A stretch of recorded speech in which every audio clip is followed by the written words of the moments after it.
There's a lot of history out there. And different eras have their own thing, their own characteristics.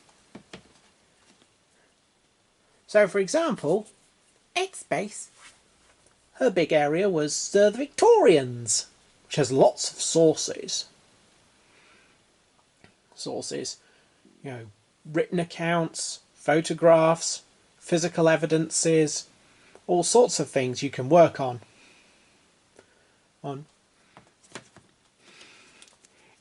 In fact, there were even histories written during the Victorian era. So we can even see how they were studying history. Not every era is like that, however.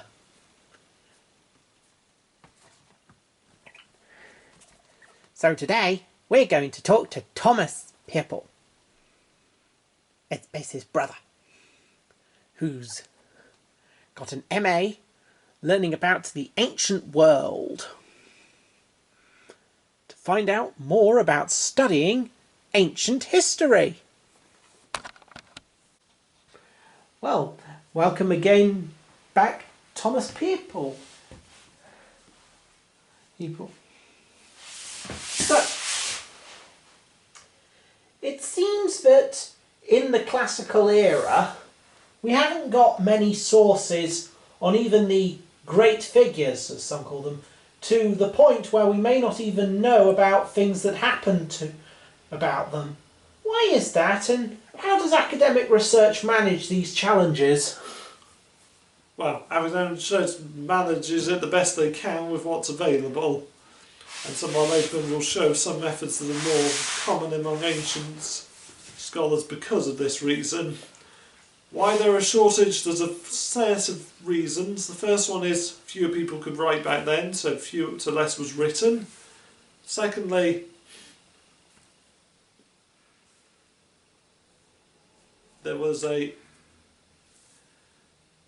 it's been longer ago, so more things have been destroyed. And thirdly, probably most importantly, without printing, fewer copies of a work exist. It's a simple logic that when fewer copies of a work exist, there is a greater chance that none of them will survive. You know, you have one copy, something happens to that, you're done. You have a million copies, the odds that one of those million will survive, very high. And that is why, from the era of printing, the number of works that survive are much higher, right up until, of course, we get to the digital age where deleting things are virtually impossible because there's so many digital copies. So, what is an argument from silence, and how does this work? And is there anything which someone studying the ancient or classical period should bear in mind about their use? Well, I think it really doesn't matter what era you're thinking of, the same issues apply. It's just that because of the lower number of good sources available, ancient historians are more likely to give any weight to an argument from silence. What it is, well, occasionally it can be the so-and-so author didn't mention this, so the author should be questioned. Marco Polo, for example, at one point was accused of being a fraud or even a fictional character because he failed to mention the Great Wall of China. Now, I believe that's either discredited, but that was an unusual example of an argument of silence that said their failure to mention X means the writer is a liar. Now, more commonly, however, the argument from silence is the other way round. It's saying so-and-so author doesn't mention it, so it didn't happen. For example, in the earliest account we have of the death of Hipparchus, who according to some accounts was co-tyrant of Athens, according to other accounts was merely the brother of the tyrant of Athens, there's some debate. But nonetheless, Hipparchus was killed, and the earliest account, Herodotus, doesn't mention anything about it being the result of a lover's quarrel, whereas Thucydides and Aristotle do. And the point is that some have said, well, hang on a minute, why doesn't Herodotus mention this juicy revenge story that would be so up his normally up his street, right up his street. So why doesn't he use that? Is it because it was a later invention and it didn't happen? And that's basically, in essence, what an argument from silence is. It's very difficult because we don't know whether because obviously it assumes, firstly, that no part of the work got lost, and secondly, that the author who didn't mention it could have just been more interested in something else. So in this case, Herodotus' theme is not the time to Athens, he's doing it as background for his story about the Ionian revolt. And okay, Herodotus didn't normally have a problem with lengthy digressions, but the point is, we can't know that his failure to mention it means it didn't happen. He could have just not mentioned it because on that occasion he wanted to get back to his main theme, or indeed, as many speculators' main audience were Athenians, he thought they already knew all that, so he just got on with it, as it were. So that's the problem with an argument from silence. You can't know whether the person did it on purpose or just because it wasn't of interest to them. I'm going to quickly give another example. Tacitus' account of the execution of Jesus doesn't make any reference to the Jewish Sanhedrin and only says he was killed by Pilate. But again, you could say, well, yes, but he's doing it as background for his main theme, which is Nero blaming the Christians for the fire of Rome. So again, he could be giving a shorthand account to get onto his main story. It doesn't necessarily mean that he is denying that the Sanhedrin had any involvement in the execution of Jesus. It just isn't of interest to him on that occasion. So yeah, the essence of an argument silence is normally so-and-so doesn't mention this, can we trust it? And the problem with it is you have to assume that one, the work wasn't lost, and two, that they couldn't have had another reason for it. But as I say, it gets more weight when looking at the ancients simply because there's fewer good sources to use. When there's a lot of good sources, I think people are less likely to worry about the ones that don't mention something because they normally have enough sources that do mention it to go on. Is it common to find the records of events in the ancient and classical world to date from long after the events that they describe? Yes, there are several famous accounts that we rely on that were written very long afterwards. Sometimes decades, maybe even centuries. Centuries, for example, Arrian's account of Alexander, generally agreed as to be one of, if not the best account of Alexander, but it was written 400 years later. Now, he claims that he was using the two eyewitness accounts from generals who fought under Alexander. One's Ptolemy, I forget the other off the top of my head, but he definitely starts by saying, where Ptolemy and this other person agree, I've assumed they're correct, and where they diverge, this is what I'm going to do. So, if we believe him, he was writing from eyewitnesses, but nonetheless, we have only his account, we don't have the actual eyewitness accounts to compare it to. Sometimes it's not as bad as centuries, but it can still be decades. I mean, Suetonius' 12 Caesars was written under the Emperor Hadrian, so a good 20 or 30 years after the last events in his book, so more than a century after some of the events he depicts take place. Again, we're told that he was Hadrian's... I'm trying to think the best way to put it, but basically he worked for the Emperor Hadrian with access to the archives, so many assume he's a reliable source because he had access to the eyewitness accounts. But again, we do have to assume that's true because unfortunately the eyewitness accounts he may have had access to have not survived. So assuming such things existed, we don't actually know how close his account was to them, we can only hope. So yes, this is a common issue, that you can be relying on things centuries or at least decades after the events they describe. So, does archaeology help us with understanding the ancient world, and are there any limits to what it can tell us? Archaeology I always find is a bit like DNA. Unlike written sources is not susceptible to the author's bias in the same way, or lies, etc. But the problem with archaeology is that you often can't rely on it. Firstly, it can't really give us a why. It can't say to us why something happened, it can only show what happened.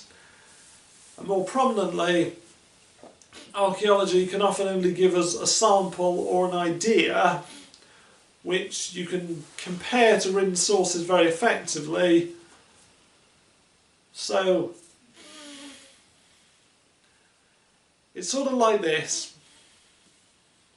You can find, I'll take the Viking example.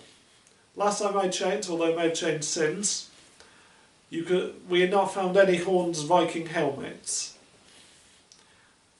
But the problem is, that doesn't mean they never existed, it just means we haven't found them. Now if we found one horn with a horned helmet from a Viking era, someone could say, we've now got proof they had them. But we wouldn't prove how common or whether they were normal. And that, I think, is the big thing with archaeology. Unless we find lots of something, we do end up having to say, well, we found this, but how far does it prove? I mean, we also have archaeological evidence suggesting that Romans did cook in their houses, despite accounts saying it was illegal. But what we don't know is, are we getting the exception, or are we getting a very common... Basically, have we got proof from archaeology that the laws to not cook in your house wasn't enforced, or are we finding the exception? So yeah, I think in essence, the problem with archaeology... the plus side of archaeology is it can provide us raw materials and things that existed from the time. The downside is it often can't tell us... It often can't tell us this happened, or at least it can't tell us how frequently something was, unless we're lucky enough to find an awful lot. So, are there ways for us to piece together what daily life was like for the people of ancient Greece and ancient Rome? We can try. We can give it our best shot. But even today, it's not perfect when we try and work out what everyday life was for everyone. Because not everyone will use Facebook, not everyone will tweet, not everyone shops online. But we can probably get a good idea of a lot of the percentages because there is so much data available.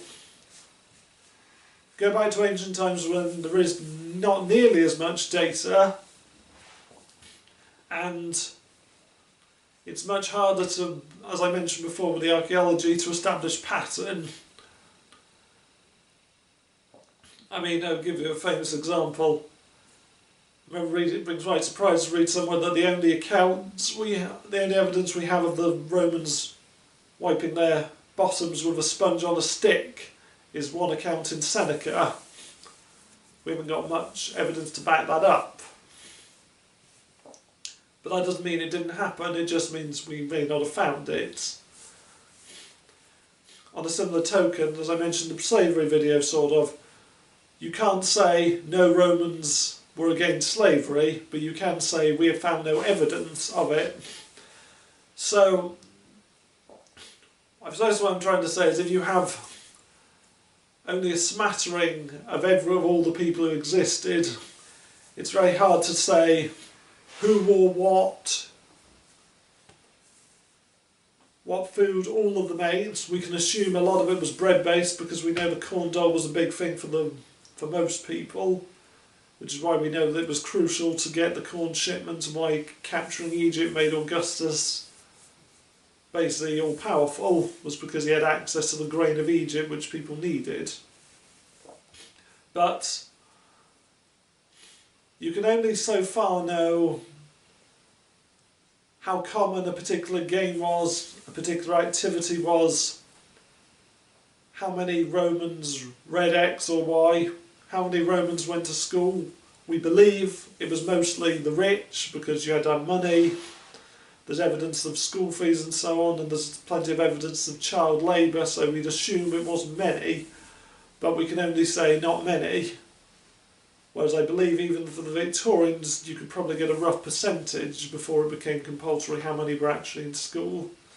That's just one of many examples, but I think the basic point is we can only estimate or guess what every person did in Rome. Partly because, much like the slavery thing I mentioned last time, you can find the account of an incident occurring and then someone can say, yeah, but was that all the time? Was it common? And someone might say, ah yes, look, the writer clearly is reporting it like it's not normal. So, you know, I'll quickly give one of many examples you could try. Those that are about to die salute you. We only have one incident of it occurring, which may suggest it wasn't that common. However, you could also point out that the way it's described implies that it was meant that it was common, because basically Claudius is sort of portrayed as being silly because he ruins it by responding to those who are about to die salute you by saying or not, as the case may be. And the way it's written is to imply that Claudius had messed up by not knowing how to respond, which would logically mean it was used on other occasions, they just haven't survived. So yes. Just to finish this up, is there any advice you'd like to give to someone looking to depict classical Greece or the Roman period? The only advice I would give is choose quickly. Do you want to be, as far as we can, be believable, or do you want to take your chance? So, for example, Caroline Lawrence, who I believe has appeared on this programme on the channel before, has been criticised by some by saying no Roman would let their slaves dine with them. Now, we can't know that no Roman ever let their slaves dine with them. You could argue, based on what we have, that it would have been an unusual thing to do, but you can't know it never ever would have happened. So to an extent, as long as you don't use technology that didn't exist back then, you can imagine a Roman or Greek doing anything, because we can't, as long as they're assuming we're talking about fictional characters in these areas, because you can't know that someone would be an exception. But at the same time, if you are going to make your character the exception, perhaps it would be courteous to make it clear in the story that they are being unusual or unorthodox. So yes, I think if you want to inflate modern values, being anti-slavery would be an obvious example. Perhaps do have the courtesy to make it clear this was not normal. So, thank you. And thank you again, Tom, for being on the programme. Well, thank you, Thomas, for joining us on the programme, and hopefully we'll see you soon for some more of the ancients. And so, whether you study the ancients or not, it was lovely having you here.